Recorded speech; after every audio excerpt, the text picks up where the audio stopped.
Hello, my name is Ann Robertson, and I'm the Assistant Director of Development Operations at Criminal Justice and Mercy Ministries. And we shorten it and we call it CJAM. One of the missions we have at CJAM is called New Day Camp. It's for ages 8 through 14, children that have a parent that's incarcerated or formerly incarcerated. I grew up going to the camp when I was about 1 year old. My father was busted for drugs and he received 4 counts of 25 years.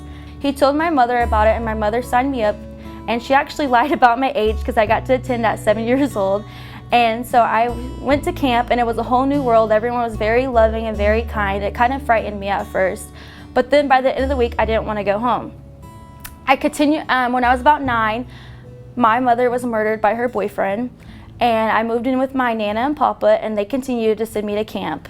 And I grew up going to camp, and when I was 14, they take you out, they used to, they don't do this anymore, take you on a camp out, and they teach you how to build your own tent and make your own food, which was very difficult for me because I only know how to make ramen noodles. Well, at least I know how to make eggs now thanks to New Day Camp. And so I passed the little evaluation and I returned as an LIT, which is a leader in training. And so I returned when I was 15, and I realized that I should have been a way better camper because it is a lot of work for volunteers. And I continued coming to camp as an LIT, and I loved my kids. I felt like I could bond with my kids more than the typical volunteer because I had been in their shoes. Everyone has a different story, but we had similar stories. And so I continued coming to camp, and then when I was about 18, they asked me to be a dean in training. And I was like, wow, I really made it now. I get to be a dean in training.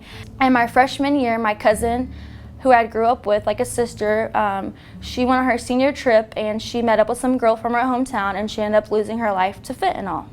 And that really broke my heart. We buried her January 9th, and a year later on January 10th, we had found my little sister who was 17 had also overdosed from fentanyl. And both of them were my favorite people in the whole world. It shattered me. I really struggled with it. And so I prayed about it to God. I was very lost. I was like, why do all these things keep happening to me? I've never touched these drugs. And I realized I wanted to work with people in recovery. So we reached out to Keith Dobbs, our executive director at CJAM. I had this connection because I grew up going to New Day Camp. And he paired me at Exodus House OKC and with Robertson, the site director. And I was there for about 1.5 years learning the system, and I guess I did a good job because then I got hired, and so now I get to oversee both Exodus Houses, Exodus House OKC and Exodus House Tulsa. And I get to play at New Day Camp. It's a full circle for me. They all hold a special place in my heart, and I'm very blessed. If you would like to support this camp, go to www.cjamm.org and hit the donate button and select New Day Camp. You'll be glad you did. You can change lives like mine. Thank you.